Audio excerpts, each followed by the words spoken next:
Hello students, welcome to today's class. All of us will agree that illness is not a very welcome part of our lives. But again, there is no way to escape it as well. Day in and day out, you will come across individuals who say that they are feeling tired and ill and they cannot do things the way they used to do it before. Even you will feel happy, healthy and vibrant on one day, and on the next day you will feel tired, exhausted and ill. Even though illness is not a very welcome phenomenon, yet it can make for an interesting study. And hence, in today's class, we are going to study what this kind of irritating topic of illness is all about. What is the nature of illness and what are the socio-cultural correlates of illness. Let us begin this class by defining illness. The Dolan's Illustrated Medical Dictionary defines illness as a condition marked by pronounced deviation from the individual's normal healthy state. Thus, when a person is ill, he is unable to carry out his normal day-to-day activities, he does not have the expected levels of energy and stamina, and in general, he feels unwell. Now we are coming to an all-important question. Let me ask you this. If you are ill, does it mean that you have a disease?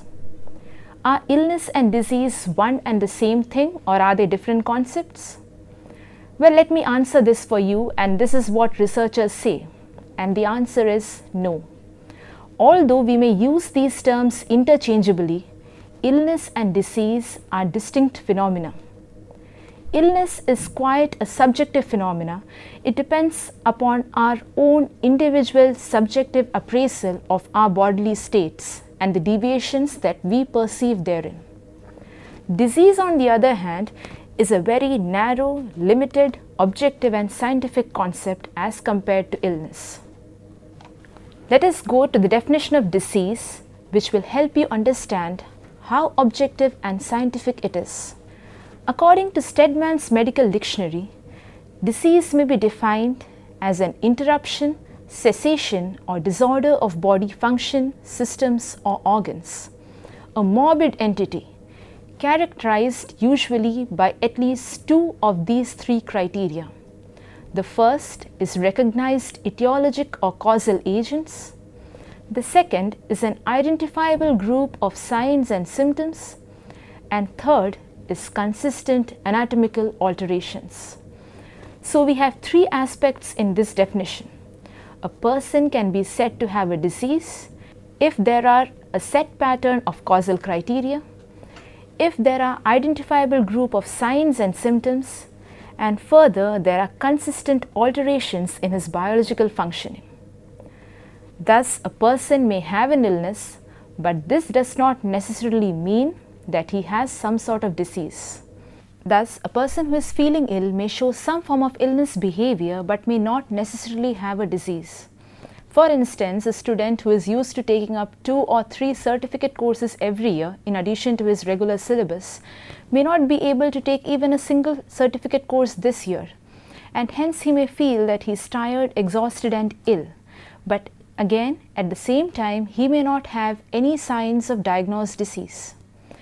Similarly, it is also possible that a person has a diagnosed disease and still doesn't feel ill, especially during the initial stages of the disease.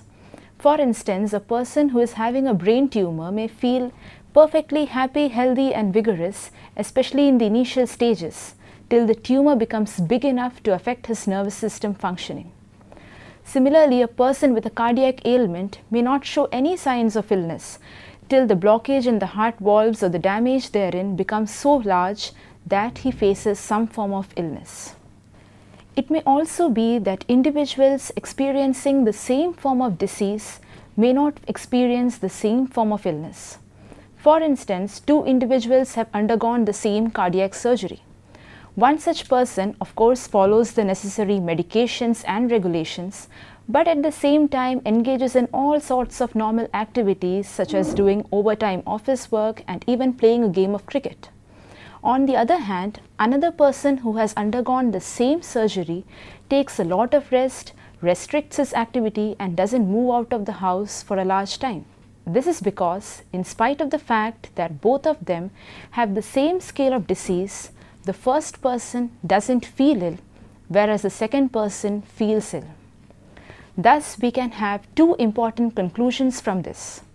The first is that feelings of illness may not necessarily involve the presence of a disease.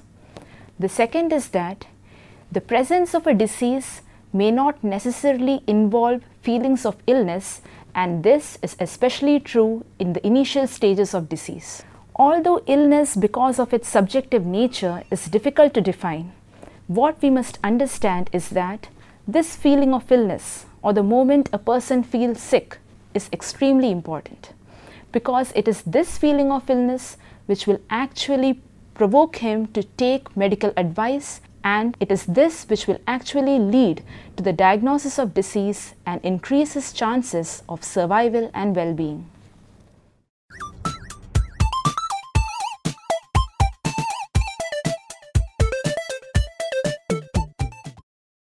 The World Health Organization, or the WHO, in the year 1946 put forward a comprehensive and landmark definition of health. They viewed health as a state of complete physical, mental and emotional well-being, and not merely the absence of a disease. The fact that health does not imply a mere absence of disease also means that any feeling of illness in the person, even when it does not amount to disease, necessarily involves an absence of health. Now we will refer to some important models of health that are existent today. There are two major models of health that are used today by researchers. The one is the already existing and dominant biomedical model of health. The other is the recently emerging and recently popular biopsychosocial model of health. The biomedical model of health believes that any kind of illness that an individual experiences can be traced down to its physiological correlates, or that it can be explained in terms of some kind of physical abnormality. Although the biomedical approach is an improvement over older approaches, such as assigning causes of diseases to demons and supernatural forces, still this biomedical model is extremely narrow and limited in its ability to account for complex and comprehensive phenomena such as health and illness, and in fact, it is not capable of understanding the reality of illness in individuals. The biopsychosocial model, on the other hand, is a more broader model. It takes into account the psychological and social phenomena along with biological phenomena that influence an individual's appraisal of his bodily conditions or illness and how he responds to them. For instance, this model takes into consideration the meaning a person attaches to his or her condition of illness, whether the person sees it as something which is acting as an obstacle in achieving his goal, whether he sees it as something which needs to be overcome, or whether he is actually happy about his state of illness. Further, it also sees what an individual consciously or unconsciously wants. Does he want to succeed and overcome the disease? Does he want to fail? Does he want to be cared for, or does he want to maintain a level of independence while facing the illness? Further, it also analyzes the person's response styles to the illness, whether the person engages in exaggerating his illness experience, or whether he does not engage in any such activities and actually minimizes the kind of illness he experiences. Further, it also views the person's current psychological state, whether he is happy, whether he is sad, whether he is anxious, whether he is distressed. It also takes into account familial and socio-cultural variables that shape an individual's appraisal of illness, how to recognize it, how to acknowledge it, and how to respond to it.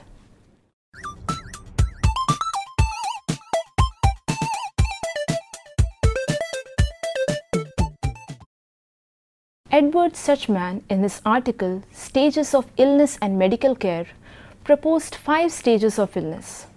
On the basis of this researcher's research, as well as other researchers, we can put forward 5 stages of illness. The first stage of illness is symptom experience. In this stage, the individual for the first time experiences the symptoms and feels that yes, something is wrong with me. Now, this symptom experience can have 3 aspects. The first is the physical aspect. This involves pain, discomfort, uneasiness, or a change in physical appearance. The second is the cognitive aspect. How does an individual interpret or evaluate this kind of physical symptom? Does he see it as threatening, or does he see it as unimportant? The third is the emotional aspect. It generally involves the fear or anxiety that an individual feels, firstly due to the presence of the symptom, and secondly because of how he has interpreted it. The second stage in illness generally involves the assumption of a sick role. The individual accepts the feeling that yes, I am suffering from some kind of illness, and he starts showing some form of illness behavior. For instance, he may take rest for a long time, he may avoid daily activities, or he may demand more care and attention from others. The third stage involves actual medical care contact, when the person actually seeks medical help. This may be to validate the symptoms, to know whether the symptoms that he or she is experiencing, does it mean some form of disease or illness? And if it means some form of disease or illness, what are the possible implications and consequences of the same in his or her own life? The fourth stage of illness is the dependent patient role. This is usually after the individual has been diagnosed with some kind of disease and he becomes dependent on the medical practitioner for assistance. Now, in certain kinds of severe diseases, there may be an additional stage, that is the acute phase, between the seeking of medical care and the dependent patient role. The main attention during this acute phase, both of the patient and of the health practitioner, will be to increase the patient's chances of survival. For instance, the kind of interventions that we take for someone who has suffered a cardiac attack or a heart attack, especially within the first 1 hour, can determine to a great extent both his short-term and long-term survival as also well-being. In some other diseases, for instance cancer, short-term survival is in a way guaranteed. But immediate intervention in the form of surgical intervention to remove the cancerous growth, and subsequent interventions in the form of chemotherapy or radiation to prevent metastasis or the spread of the cancer to other organs is important if we have to ensure the individual's long-term survival and well-being. Both for serious or minor ailments, thus what is important is a timely diagnosis of the ailment. Secondly, proper interventions taken in a timely manner to control the ailment and its ill effects, because only this can ensure long-term and short-term survival and well-being. In fact, the kind of experience that an individual has during this stage of the dependent patient's role, for instance, if he feels a lot of pain, fear, anxiety and discomfort, or whether or not he trusts the physician who is treating him, can determine to a great extent whether or not he continues the treatment for the ailment. The fifth stage in illness is the stage of recovery or rehabilitation. This involves efforts by the individual and those helping him out in this stage towards achieving as normal a possible stage of recovery as is possible in his current conditions. In fact, this process of recovery or rehabilitation can be extremely painful and difficult. For instance, in case of people who have suffered some kind of debility because of the illness which cannot be repaired, for instance, the loss of a limb, the loss of eyesight and so on, this will involve a large amount of adjustments to an entirely changed life situation, learning to accept the reality, learning to adjust to the reality, and learning to use one's own potentialities, whatever is still existing with oneself, for ensuring long-term survival and well-being. In cases of certain illnesses such as cancer, especially patients who are in a terminal stage, recovery or rehabilitation may not mean what we generally take it to be. They face a difficult situation both to understand the emotional consequences they are currently suffering, the pain, discomfort and uneasiness, as also the prospect of death, which is extremely anxiety-provoking and scaring for any of us. Although most individuals pass through similar stages of illness, what is most important is that the kind of passage that individuals have differ. While some individuals have a more difficult passage, others have an easier passage. An individual's life themes in terms of the values, beliefs and attitudes that he shares, his past experiences, as also the kind of support he enjoys from his family and other socio-cultural contexts can play an important role in determining how well he will adjust to the different stages of illness.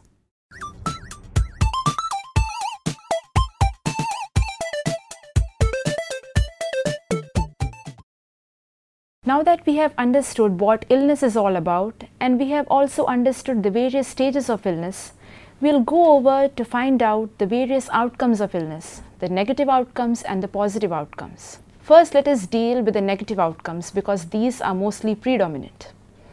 For the patient, illness may mean a host of negative outcomes.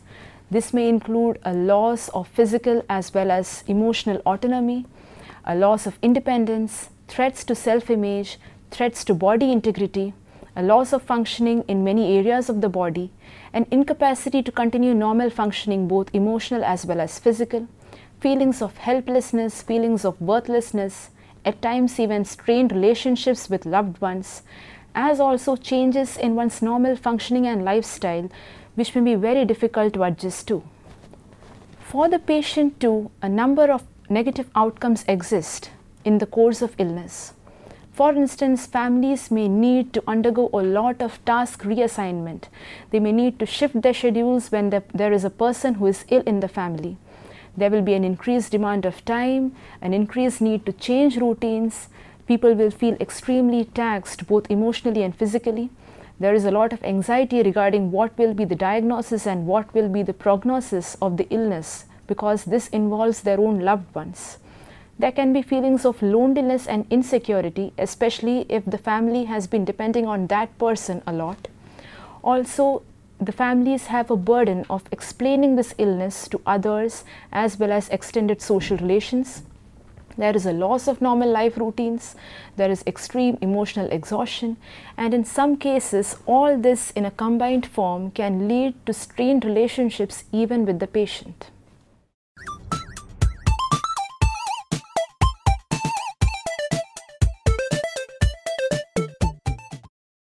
Even though we generally do not attach any kind of positive outcomes to illness, the fact is that some positive outcomes too may exist. One is that there can be an increase in harmony and unity within the familial and the social context as people come together to help the patient out. Similarly, for the patient, there may be an increase in courage, a sense of mastery and control as he tries to deal with this stressful situation and overcome the illness. This would be an opportunity thus for him to realize his inner strength and spirit. Further, in some cases, illness can also provide us an opportunity for a break from a job which is tedious or monotonous, or an excuse to shy away from certain responsibilities which one doesn't want to take. However, although positive and negative outcomes do exist, the negative outcomes are far more overbearing both in number as well as quality.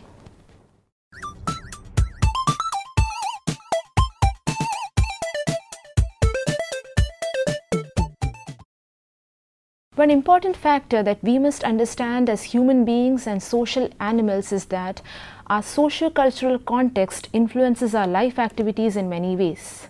So it is but natural that the kind of sociocultural context that we exist in will have a great impact both on our perceptions of health and illness and how we respond to states of health and illness. Now, researchers have found many such associations between sociocultural contexts and illness.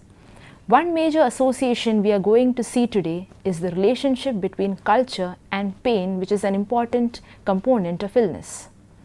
Research by Borowski examined the experience of pain among 3 ethnic groups.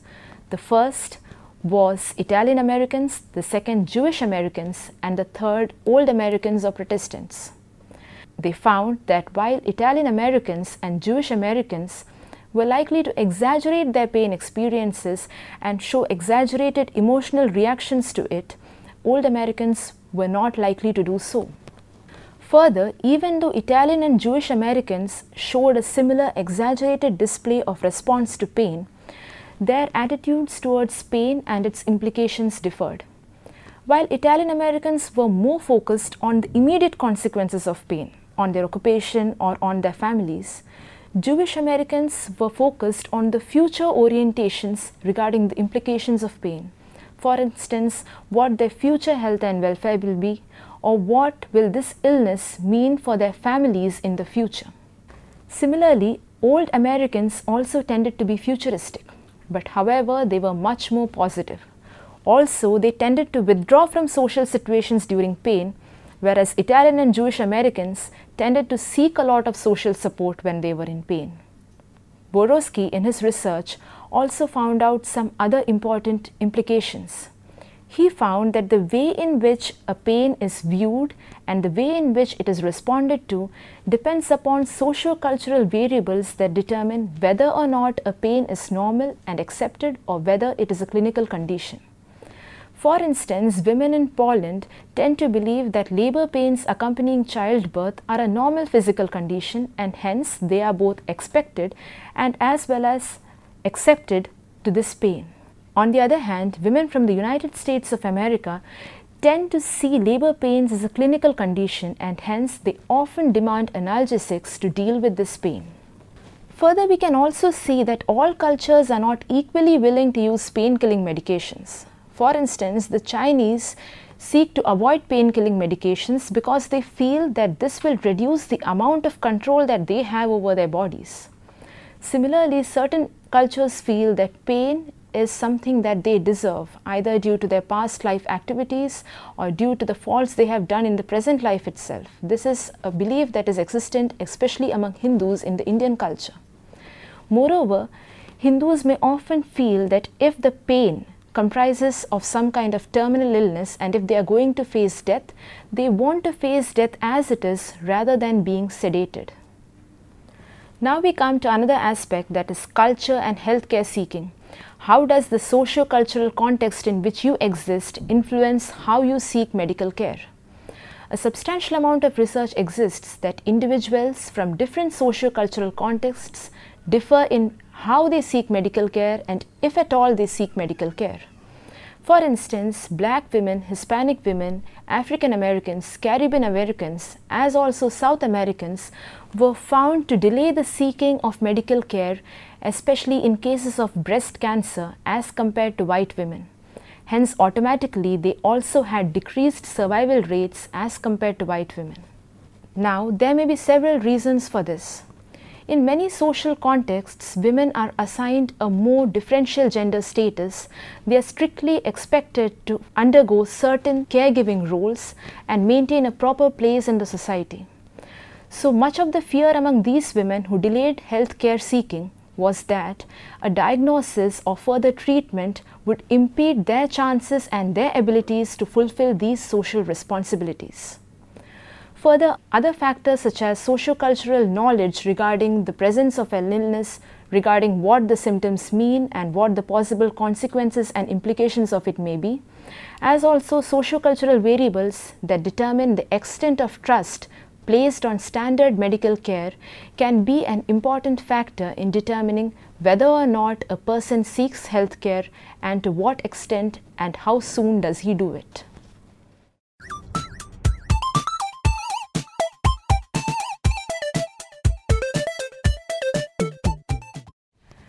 Apart from the relationship of culture to pain and healthcare seeking, culture can also have an important impact on doctor-patient relationships, especially in the form of impacting gender relationships within the clinical setting. Research evidence suggests that females from many socio-cultural contexts are reluctant to seek medical care because they fear being examined by a male physician. And even the possibility of such a situation makes them so anxious and apprehensive that they delay the seeking of medical care.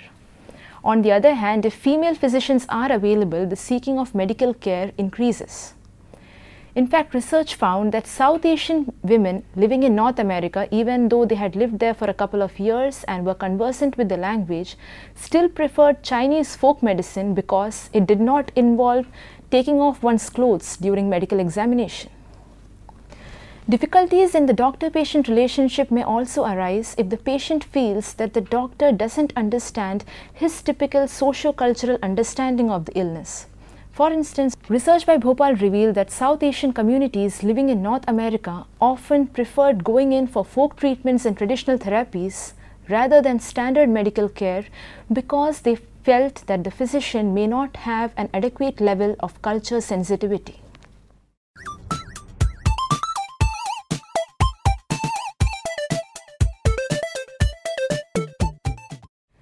The impact of the socio-cultural context is also seen in the extent to which health communication or persuasion influences the individual and is accepted by the individual.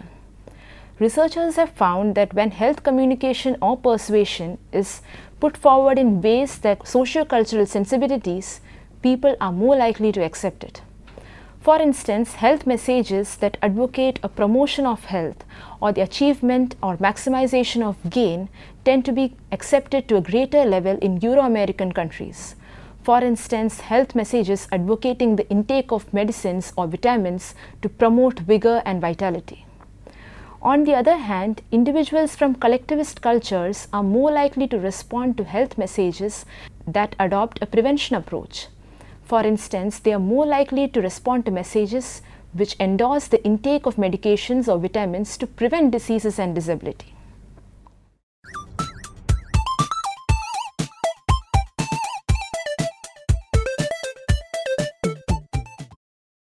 Let us go over certain vital aspects that we learned in this lesson. Firstly, we understood the nature of illness and how it differs from disease. We understood that the presence of illness does not necessarily mean disease, and neither does disease actually begin with a manifestation of illness. Secondly, we also tried to understand the various stages of illness, starting from the point when the individual first experiences symptoms to the point of rehabilitation and recovery from the illness. Lastly, we understood the socio-cultural context of illness, an important factor which influences the way in which we view health and illness and our responses to it. There is something important that we need to take back from this lesson, especially when studying the socio-cultural context of illness. In most Asian countries, including India, we use a medical model that has been directly adopted from the West. It is just a replication of Western medicine in the Indian context. We must understand that such a mere replication may not suit cultural sensibilities and requirements. Hence, people may feel that this kind of a Western medical model is something alien to us. What we need to do is to take medicine to the people rather than waiting for people to come and seek medical care. What we need to do is to arrange our medical systems in ways that recognize and appreciate the differences in cultural backgrounds, that recognize individuals' traditional and folk beliefs and help to integrate all these together to provide a model of illness that can be understood as well as accepted by the prospective patient.